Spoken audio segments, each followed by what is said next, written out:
L'ambiance qui était la fête sur les marchés boursiers depuis la fin octobre, en ce mois de novembre, des rebonds significatifs, 7% depuis la fin du mois dernier sur le S&P 500, sur le MSCI World, et pas très loin non plus, un petit peu en dessous sur le CAC 40. Bonjour Xavier. Bonjour. Xavier Patrolin, président d'Albatros Capital. On a des marchés mondiaux qui sont en route vers leur meilleur mois de l'année.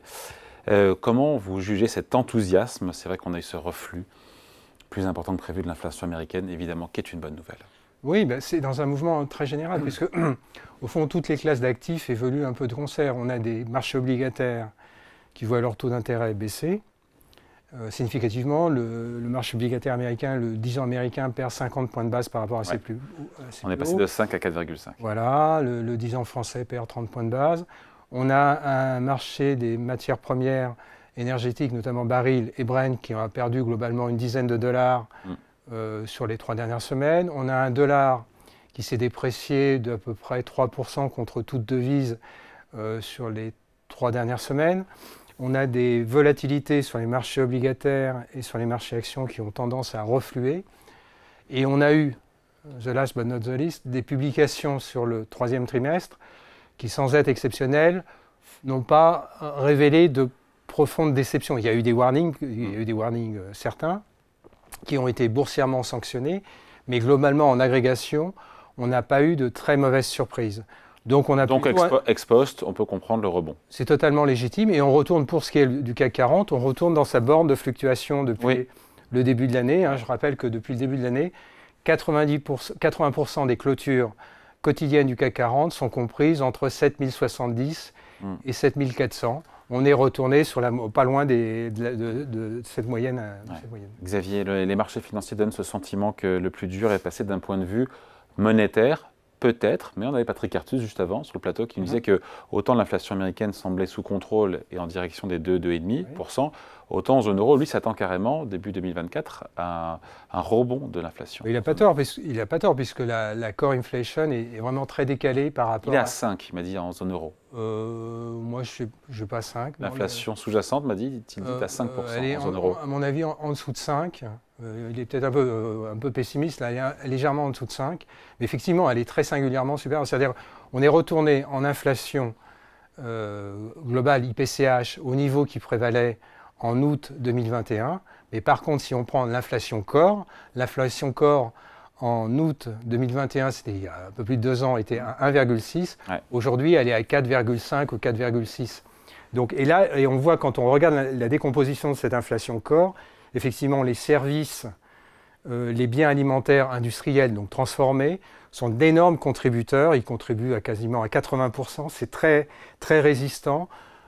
Tu as plus de 60% des composantes de l'indice IPCH qui sont encore en contribution positive en glissement annuel. L'indice IPCH est pas loin de 400 composantes. On a plus de 60 qui restent en contribution positive. Donc effectivement, du point de vue de l'inflation core, qui est l'indicateur qui est suivi, l'inflation core, je rappelle, c'est l'inflation hors alimentaire, hors énergie, hors tabac, cette inflation, qui est l'indicateur suivi par les banques centrales, et notamment par les BCE, risque de justifier d'une très grande stabilité de la politique monétaire. Higher and longer, comme voilà, c'est ça. Des taux d'intérêt plus élevés plus longtemps. Enfin, élevés plus longtemps. Alors, pourquoi c'est important? Parce que derrière cette fluctuation de l'indice de l'inflation core, il y a les conditions financières. Au fond, tu peux très bien avoir une politique monétaire qui ne touche rien en termes nominal, mais les conditions financières sont indexées sur les taux réels. Les taux réels, c'est le taux nominal moins l'inflation core. Tant que l'inflation core ne bouge pas, les conditions financières ne bougent pas. Mais dès que l'inflation core va commencer à refluer, ça dégrade. Voilà, ça dégraderait. Et à ce moment-là, ça justifierait, du point de vue de la Banque centrale, de commencer à toucher, d'accompagner par... qu'elle fera ou pas. Voilà, c'est ça. Donc, pour qu'elle touche à ces taux nominaux, à ces taux directeurs, qu'elle passe de la stabilité à la baisse, il faudra être sûr que l'inflation core baisse de manière beaucoup plus régulière et au fond atteigne des niveaux probablement proches de 3 ou légèrement inférieurs à 3. Dans ce rebond, Xavier, il n'y a pas seulement les large caps ou les GAFA aux États-Unis ou les large caps dans le monde qui tirent le rebond. On voit aussi que le Russell 2000, qui est donc avec toutes les valeurs, encore une fois, small et mid, cap, petite et moyenne capitalisation de la bourse américaine, elles aussi ont gagné 8% depuis la fin du mois, 6% pour le CAC mid and small. C'est quand même de bon augure de voir que ce ne sont pas juste quelques valeurs qui tirent le rebond. Oui, ça, effectivement, plus une hausse est adossée à une base large, plus d'une certaine façon cette hausse est solide.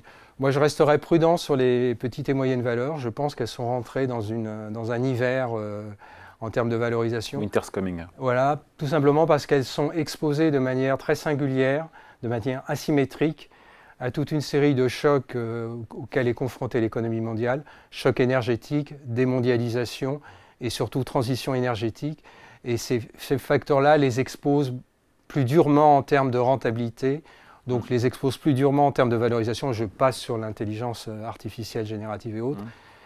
Et donc, je serai prudent. Mais ça ne veut pas pour autant dire qu'il n'y a pas une marge de réappréciation. Mais de là à ce que les petites et moyennes valeurs retrouvent les valorisations qui prévalaient il y a encore 2 ou 3 ans. On n'en est pas là. Non, je pense qu'on n'en est pas là. Dernière question avant de se quitter. Est-ce qu'en étant aussi enthousiaste, même si on le comprend, les investisseurs ne prennent pas le risque de la déception, d'une mauvaise surprise si l'inflation en zone euro repart début 2024, si ça freine plus fort, si l'économie freine plus fort en zone euro ou aux États-Unis que ce qui est attendu? Non, bien sûr. Moi, je pense que le potentiel aujourd'hui sur les niveaux actuels est très limité, tout simplement parce que les perspectives bénéficiaires ne vont pas amener à être révisées à la hausse. Je pense que le risque reste quand même baissier du point de vue des perspectives bénéficiaires. Alors les marges pour l'instant sont extrêmement stables, les marges sont incroyablement stables.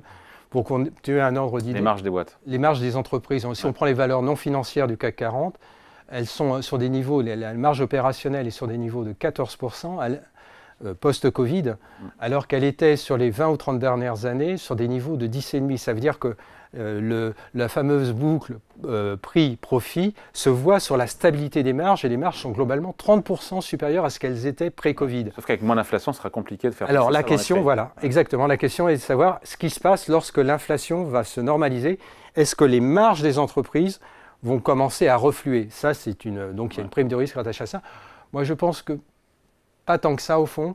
Parce que ce qui va guider la marge des entreprises, c'est leur discipline. Et la discipline, c'est les investissements qu'elles ont à faire. Et la fameuse transition écologique qui touche tous les secteurs de l'économie occidentale oblige les entreprises à générer un niveau de cash flow suffisant pour amortir le capital brun.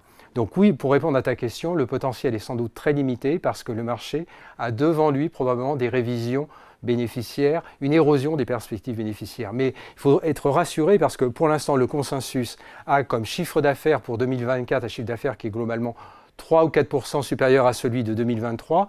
Et le chiffre d'affaires, je parle du chiffre d'affaires consolidé pour le CAC 40, et le chiffre d'affaires 2025 est 5% supérieur à celui de 2024. Donc on a devant nous, alors, je te le fais au doigt mouillé, on a 8 à 9% de croissance du turnover, du chiffre d'affaires, et des marges qui restent pour l'instant stables. Donc ça voudrait dire que les earnings pourraient croître, les bénéfices nets par action pourraient progresser de 9 à 10% sur les 2 prochaines années. Moi, je pense que c'est légèrement optimiste et qu'on a peut-être 5 à 7% de croissance à venir. Donc voilà, c'est ça le risque.